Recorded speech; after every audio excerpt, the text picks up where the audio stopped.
त्योहारों की शुरुआत हो गई है। बहुत सारे त्योहार आए हैं, तो आज मसाला किचन बना रहा है एक ऐसा लड्डू जो कि बहुत ही अमेजिंग है। गोंद के लड्डू अक्सर हम सभी बनाते हैं। उसे हम गुड़ से बना सकते हैं, चीनी से बनाते हैं, लेकिन अक्सर हम आटा ज़रूर यूज़ करते हैं। आज के जो जन्माष्टमी के लिए स्पेशल लड्डू बनाए हैं वो मावे के लड्डू हैं, उसमें भी गोंद यूज़ किया हुआ है। ये स्पेशल कान्हा जी के लड्डू है, इसे आप ज़रूर ट्राई कीजिए। आप सबको आसान खाना सिखाना मेरा मिशन है। मुझे सपोर्ट करने के लिए चैनल को सब्सक्राइब कीजिए, वो भी फ्री में। तो यहाँ पर मैंने लिया 250 ग्राम मावा। आप इसमें ज़्यादा बढ़ा सकते हैं, कम कर सकते हैं। मैंने तो अभी प्रसाद के लिए सिर्फ 250 ग्राम मावा लिया है और घर में मावा बना हुआ है। आप बाहर का मावा भी ले सकते हैं।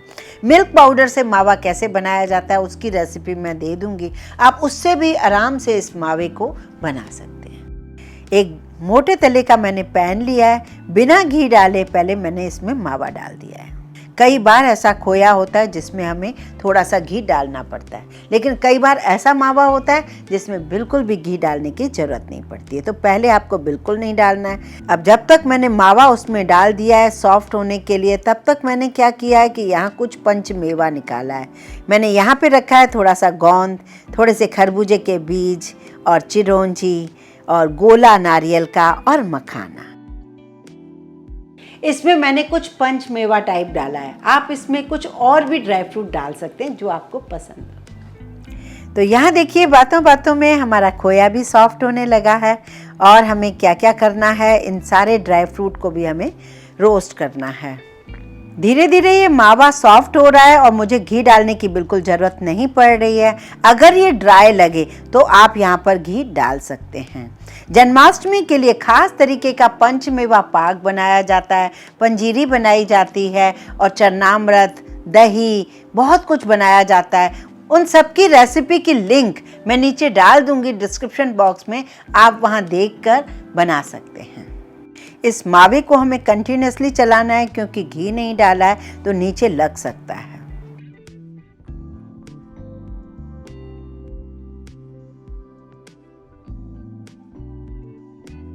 इसकी भुनाई इतनी बढ़िया कीजिए कि लंबे टाइम तक चल सके।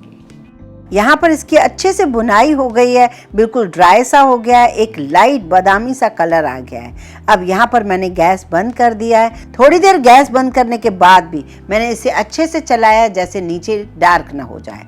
अब ये सूख सा गया है। अब मैंने इसे सब तरफ से फैला दिया है कढ़ाई में, जिससे ये थोड़ा सूख सा जाए।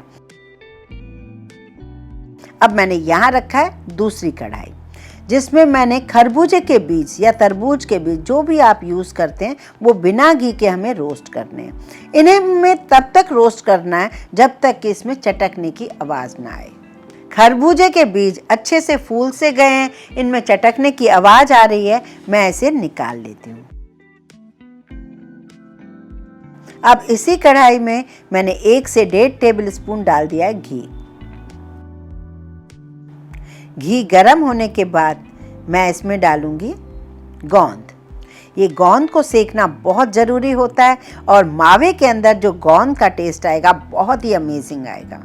गोंद को अच्छे से फुलाइए घी में, उसके बाद ही इसका यूज़ कीजिए। गोंद बहुत ही फ़ायदे वाला होता है।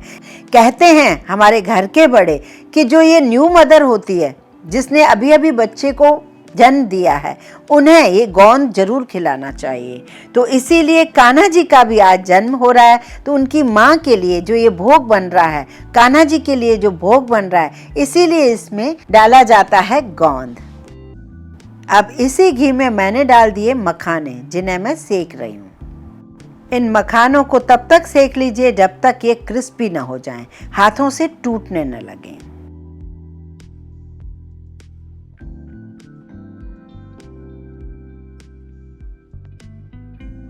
जब तक मखाने धीरे धीरे सिक रहे हैं स्लो गैस पे, तब तक मैंने नारियल को ग्रेट कर लिया है। अब यहाँ ले रही हूँ मैं कुछ दाने इलायची के, बड़ी इलायची के, और 2 छोटी इलायची, जिन्हें मैं कूट लेती हूँ।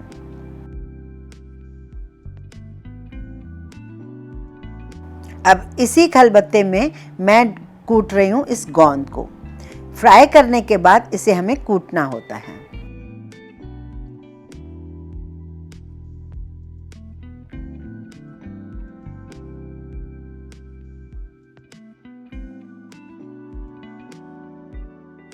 अब इन मखानों को भी हमने सेक लिया है। धीरे धीरे मिक्सी में या खलबत्ते में आप कूट लीजिए। मखाने भी इतने अच्छे सिक जाने चाहिए कि हम हाथों से तोड़ें तो टूट जाएं। बस बाकी बचती है चिरौंजी, उसे सेकने की ज़रूरत नहीं, वो आप ऐसे ही डाल सकते हैं। यहाँ मैंने लिया है शक्कर का बूरा, करीब करीब 1 बड़ी कटोरी। अब एक बड़ी थाली में मैं मावा जो मैंने भून के रखा था बिना घी का, उसे मैं निकाल लेती हूँ। बिल्कुल भी घी डालने की इसमें ज़रूरत नहीं पड़ी मुझे। अब इसमें सारी चीज़ों को हमें डालना होगा।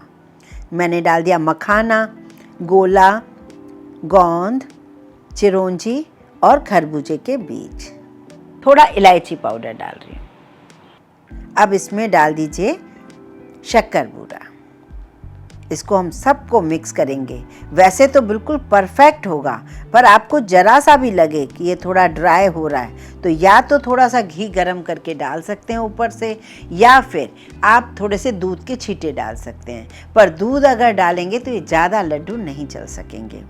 पर वैसे जन्माष्टमी के लिए अगर बना रहे हैं तो उसी दिन अगर हम भोग प्रसाद में यूज़ कर रहे हैं तो थोड़े दूध के छींटे डाल सकते हैं। एक और बात, अगर आपने शक्कर पिसी हुई डाली है तो शायद आपको ज़रूरत नहीं पड़ेगी, लेकिन शक्कर बूरा जो होता है थोड़ा सा कड़क सा होता है, इसलिए हमें थोड़ा ड्राई ड्राई लगता है, तो हमें कुछ ज़रूरत पड़ेगी इसे डालने के लिए। ये आप किसी भी प्रसाद में बना सकते हैं। अभी गणपति बप्पा भी आ रहे हैं, जन्माष्टमी में, या जब भी कभी आपका मन करे कुछ ऐसा खाने का फलारी टाइप या प्रसाद में, तो आप इसे ज़रूर ट्राई कीजिए। बस इसकी भुनाई अच्छी कीजिए।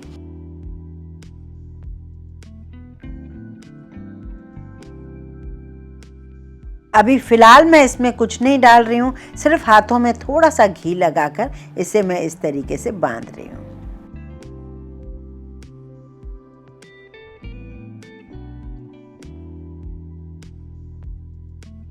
ये देखिए लड्डू तैयार है। अब हम इसे सारे लड्डुओं को बांध देते हैं।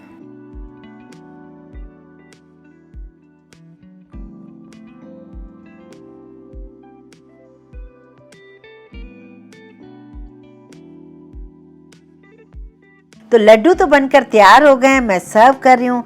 लेकिन गोपाल जी के भोग में तुलसी का पत्ता रखना बिल्कुल न भूलें, क्योंकि गोपाल जी का जब भी भोग लगाया जाता है साथ में तुलसी पत्र जरूर रखा जाता है। तो इस तरीके से ये वीडियो कैसा लगा मुझे कमेंट करके ज़रूर बताइए। वीडियो पसंद आए तो लाइक ज़रूर कीजिए, ज़्यादा से ज़्यादा शेयर कीजिए। इस चैनल को सब्सक्राइब करने में कोई कंजूसी न कीजिए।